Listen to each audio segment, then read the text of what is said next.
You better not walk under that ladder. That is, unless you're looking for bad luck. Also, don't open that umbrella indoors. It's bad luck. And for crying out loud, watch out for the mirror. If you're not careful, you'll shatter your luck for 7 years. You know what? To be safe, may I suggest that you knock on wood? That way you won't jinx it. In a world where, at least we tell ourselves, reason and facts reign supreme, there exists a captivating realm of belief that often defies the grasp of logic, the intriguing world of superstitions. But have you ever paused to wonder whether these ancient beliefs hold a kernel of truth, even if they're veiled in metaphor and mystery? I mean, we're not that dumb, are we? Are we?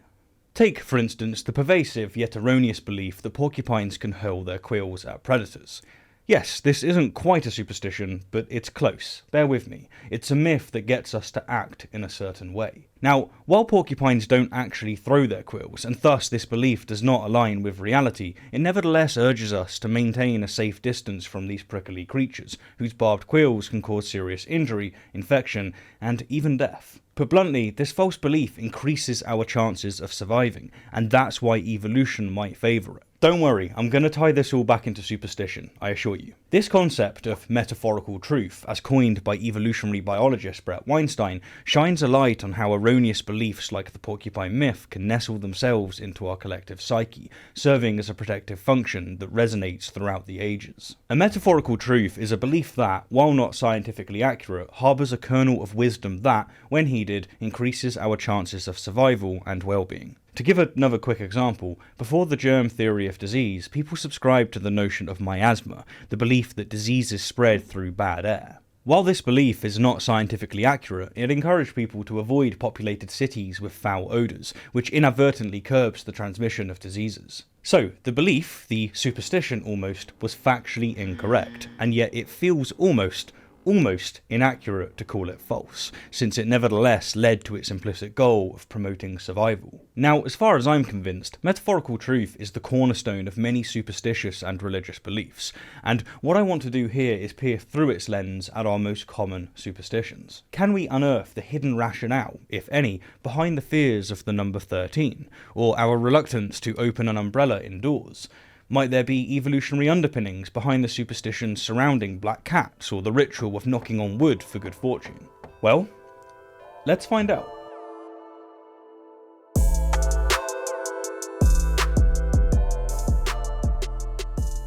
To begin, consider the ancient quirk of avoiding walking under ladders, and its variant of walking under scaffolding. It's a practice that many follow, warning themselves and others that passing under a ladder will invite a cascade of ill fortune. There's a peculiar charm in this superstition, tethering on the edge of absurdity, yet nestled warmly in tradition. Evidently, the ladder superstition has its roots in ancient Egypt, where the triangle held sacred significance, symbolising the trinity of gods. A ladder against a wall naturally forms a triangle, and venturing through this sacred geometry was considered disrespectful to the divine trinity, a celestial blunder of sorts. Unsurprisingly, as time flowed into medieval Europe, this superstition intertwined with Christian faith. Here, the ladder against a wall symbolised the Holy Trinity, and passing beneath it was akin to challenging divine authority. Another, more tangible reason to be wary around ladders is due to their historical association with executions. They were used in the gallows, for instance, and walking under a ladder could symbolise coming into contact with death or the afterlife. All fascinating stuff, I'm sure you'll agree. But what does the lens of metaphorical truth make of this superstition? Well, it appears to be quite simple. A ladder leaning against a wall, someone on top of it, perhaps wielding a bucket of paint or a hammer. What do you think might happen if someone decides to stroll underneath? An accident waiting to unfold, right? The risk of falling objects or the ladder itself toppling over is real and imminent. Over generations, our ancestors, driven by self-preservation instincts, would have learned to steer clear of such situations. They wouldn't have reasoned why they shouldn't go under the ladder, but rather they would have had an instinctual persuasion not to. This practical avoidance strategy, woven into the fabric of survival instinct, could have evolved into the superstition we recognise today, dodging a potential danger zone transformed into evading a whirlwind of bad luck. Essentially, the ladder superstition might be an ancient whisper of wisdom urging caution, echoing through the ages into the aisles of modern superstitions. So, the next time you sidestep a ladder, tip your hat to the ancients for their practical wisdom, even if it's cloaked in the garb of superstition.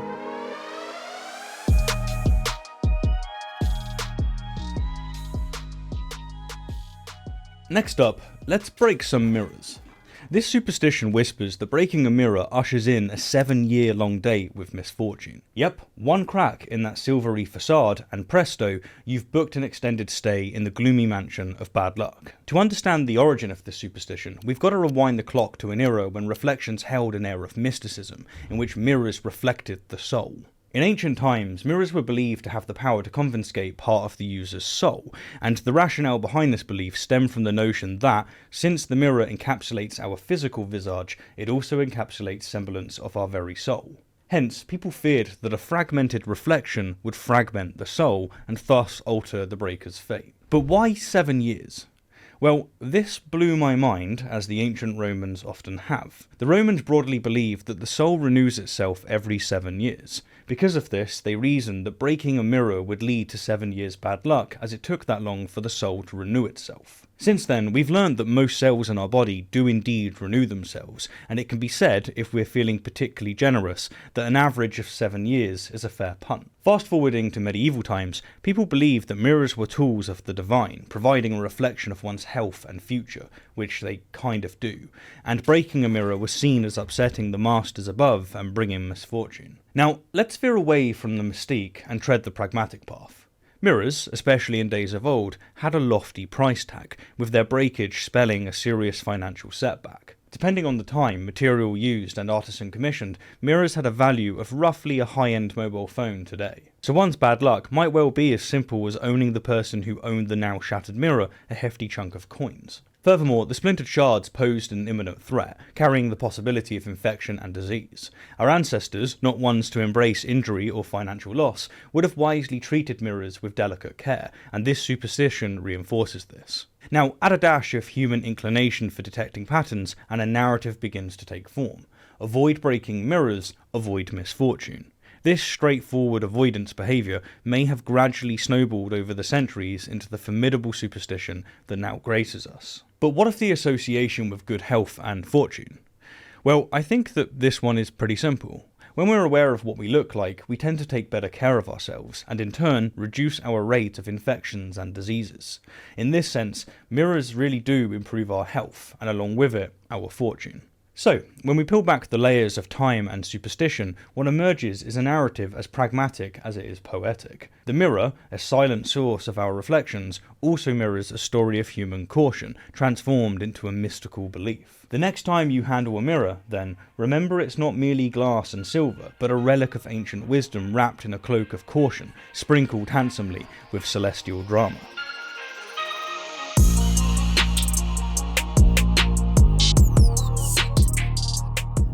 Moving on, what's with the timeless act of knocking on wood, a ritual that a great many partake in, uttering a hopeful announcement to prevent jinxes?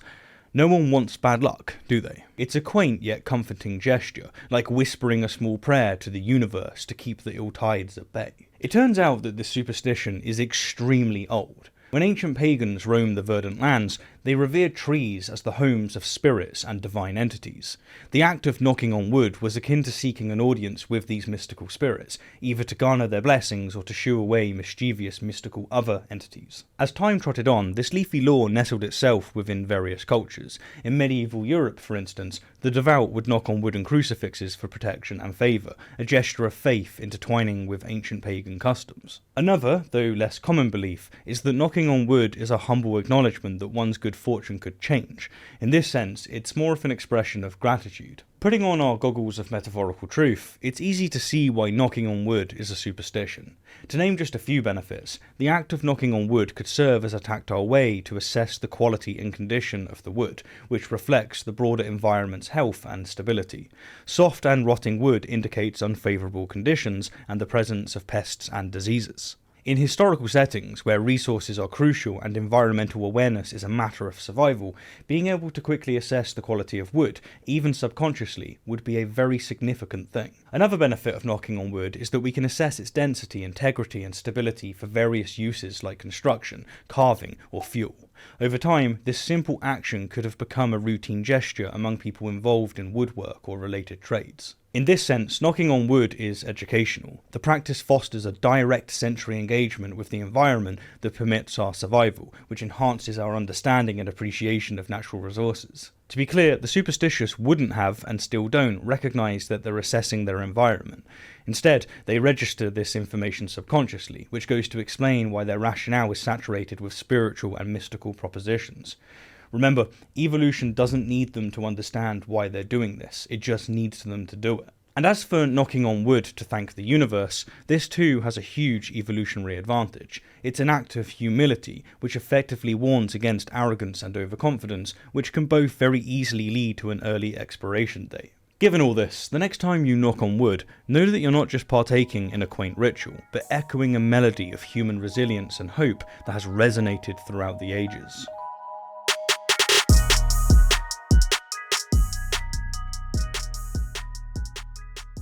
Next up, we have the umbrella, a steadfast shield against the whims of the weather. Yet, dare to open this canopy indoors, and bad luck will extend with it. The belief goes that opening an umbrella indoors is an invitation to misfortune, but where does this superstition come from? To figure this out, we need to rewind to a time when umbrellas were not merely the folding canopies we know today, but grand and ornate emblems of power and protection. In ancient Egypt, the use of the umbrella was typically reserved for royalty or deities, signifying high status and divine favour. The shadow that the umbrella cast was seen as a sacred space, a protective canopy, resembling the vault of the heavens, which shielded from the scorching heat. Opening one indoors, where one is already sheltered, was seen as symbolic mockery or ignorance of the protective forces, which effectively invited bad luck as a form of cosmic retribution. This association with the gods was common. Just as many Egyptian gods are depicted with an umbrella, the same is true of many Hindu gods. In Buddhism, the umbrella is seen as one of the 8 auspicious symbols representing protection and sanctuary, and in China and East Asia, the umbrella is a symbol of rank and a protective emblem. Fast forward to the Victorian era in Europe, the association with divine protection had dampened. We can blame the rain for this one. But by the 18th century, the umbrella had again become a symbol of status, becoming an accessory for the upper classes. Their new design, with their stiff spindly frames and sharp threatening tips, posed a real danger when opened indoors, and so while the divine deterrent was gone, a practical deterrent remained. But let's pivot from the mystical to the pragmatic, shall we? Consider the practicality of opening a large object in a cramped space. An umbrella indoors could knock over valuable items, perhaps even a mirror, leading to a heated exchange, or perhaps it could knock over a candle, leading to an exceptionally heated exchange. The superstition, then, can be seen as a gentle reminder to respect one's surroundings and to wield our tools with care. There's also a metaphorical layer here, of course, where opening an umbrella indoors is a symbol of misplaced defence, a sort of shield up at the wrong time, creating an unnecessary barrier that may cause isolation. This superstition, like many others, is a narrative born of practical caution transformed into a belief. It's an echo of the human desire for order, an aversion to the disruption of domestic tranquility. So, the next time you start to open an umbrella indoors and pause, consider it a nod to the wisdom of the safeguarding of sanctuary of hearth and home. It's a little lesson in etiquette, a historical hint to be mindful of our environment, and a story that's unfurled across centuries, much like the umbrella itself.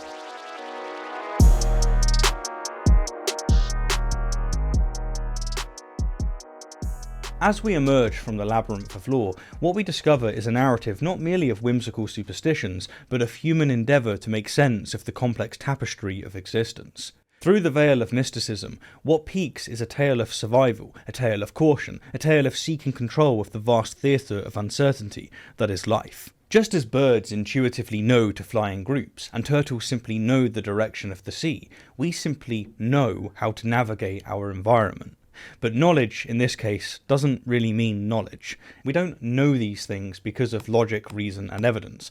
No, we know these things because it's in our DNA. We are emotional creatures, and we rationalize our views after we've already come to those views. Or at least, that is what we do in the vast majority of cases. The superstitions we've delved into, from avoiding the ominous walk under a ladder to the gentle rap of knuckles on wood, echo a bygone era where the natural and supernatural waltz together in the human psyche, weaving tales of caution that reverberate throughout the ages. And so, as we stand at the crossroads of logic and law, we realise that superstitions, while often draped in the fanciful, harbour kernels of ancient wisdom. They are narrative relics, holding within their folds the essence of human curiosity, caution, and the eternal dance with the unknown. Or, at least, that's my view. because I think it does a very good job of explaining the data. It explains why so many cultures of such differing history have come to similar superstitions. Anyhow, as always, thank you kindly for the view, and an extra special thank you to anyone who supports the channel.